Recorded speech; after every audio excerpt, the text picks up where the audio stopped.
The bear blew through Nick's shovel and took the man to the ground, savagely mauling his helpless body. The cubs looked on as their mother clung her jaws around his face and squeezed and tore the flesh and bone. What's up, guys? Iceman here. So this story is quite a tragic one, regarding a man who was just walking along his property with his loyal dog, and all of a sudden, tragedy struck.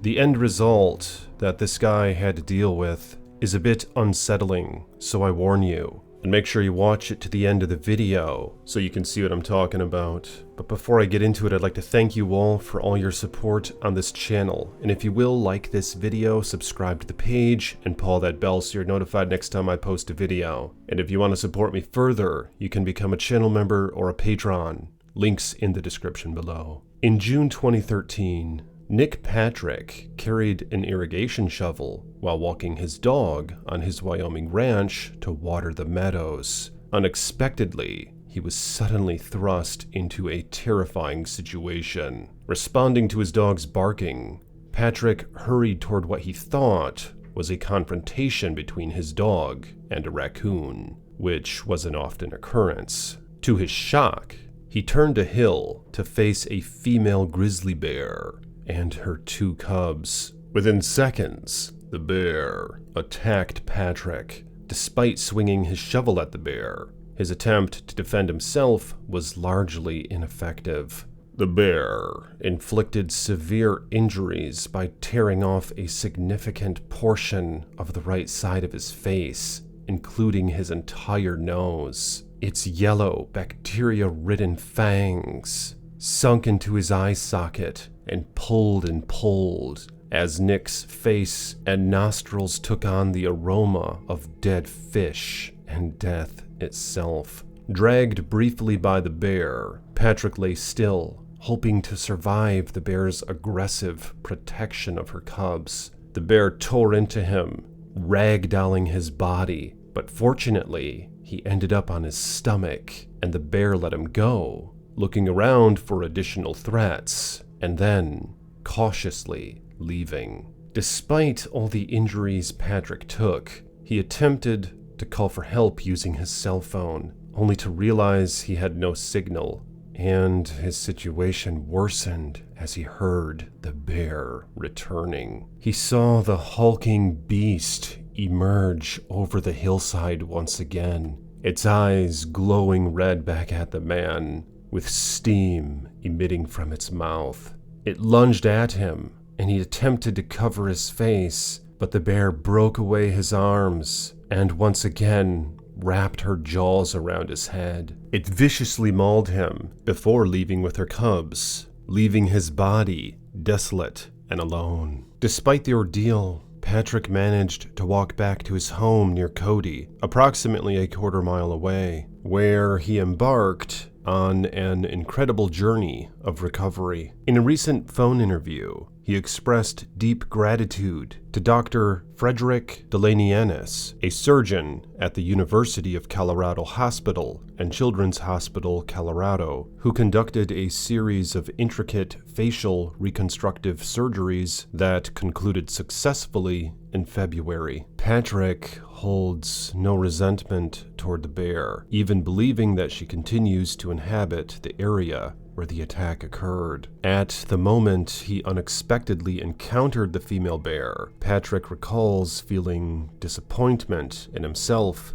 for stumbling in the situation, realizing it might cast a negative light on bears in general. Despite understanding the bear's protective instincts, her actions caused severe damage to Patrick, leaving his face resembling the aftermath of a shotgun blast. Upon returning home, he concealed his facial wound with a rag to shield his granddaughter from seeing it. His wife, Joyce, coordinated with their daughter to rush Patrick to the hospital in Cody. From there, he was airlifted to UCH, where Dr. Delanianis conducted an initial surgery to clean the wound area, mend facial fractures using titanium screws in a plate. Upon waking from this surgery, Patrick was disoriented and unable to speak due to a tracheal tube. Subsequently, Delanianis and Patrick discussed plans for reconstructive surgery to address the extensive damage caused by the bear. The challenge lay in the fact that the bear's attack had left little tissue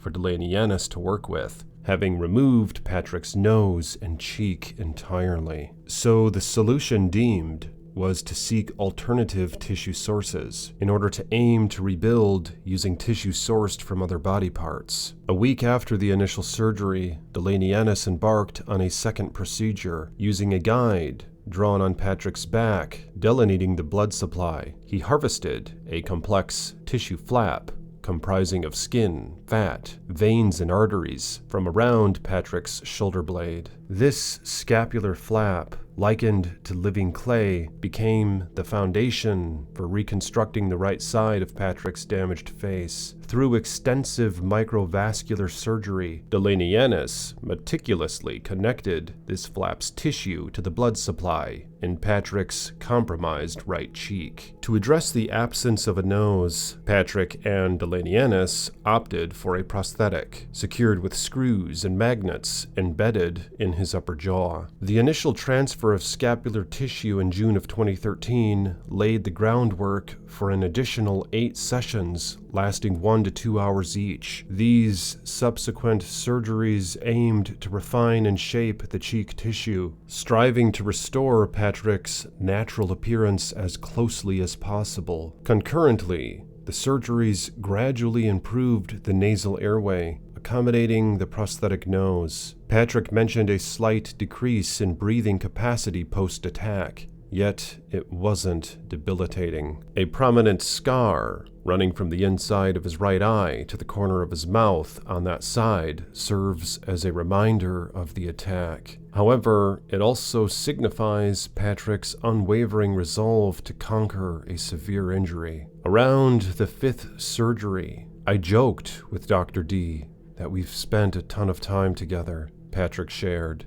But truthfully, I was conscious for just about 2% of it. Patrick emphasized that maintaining a sense of humor played a significant role in his recovery. Discussing the behaviors of the grizzly bears near his residence, he humorously remarked that if he possessed as much knowledge about them earlier, he might still have his nose. At 66 years old, he dedicated himself to staying physically fit between surgeries, aiming to enhance his chances of a favorable outcome. Instead of fixating on the one-sided confrontation with the bear, Patrick invested his time in ranch activities like irrigation, hay cultivation, and the reconstruction of his childhood home. Blaming or dwelling in regret, he emphasized, were not part of his approach to recovery. Initially experiencing a phase of questioning why such an event happened to him, he underwent a shift in perspective after viewing an uplifting video provided by a psychologist during his hospital stay. This prompted him to focus on the abilities he retained. Patrick and his wife, Joyce, who he regards as instrumental in saving his life, continue to mutually support each other through their recovery from the trauma. Expressing deep gratitude, he credited Dr. Delanianis and the hospital for not only restoring his appearance, but also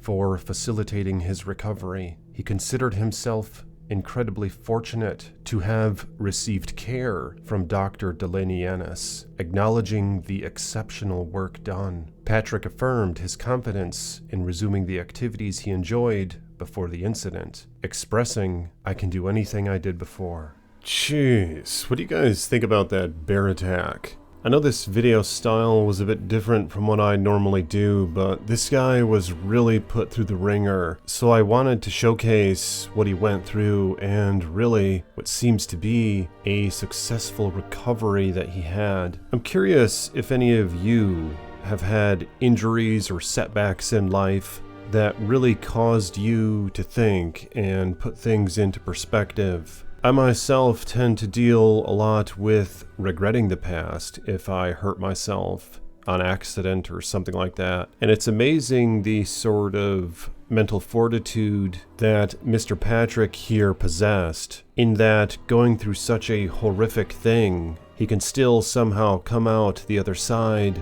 being free from his anxieties and fears that this incident instilled within him. But let me know in the comments if you've had anything that you've had to deal with in the past that was hard to get over, or maybe you still haven't gotten over it. But nonetheless, I will be posting more bear attack videos to come, so stay tuned for more chilling tales from the Iceman.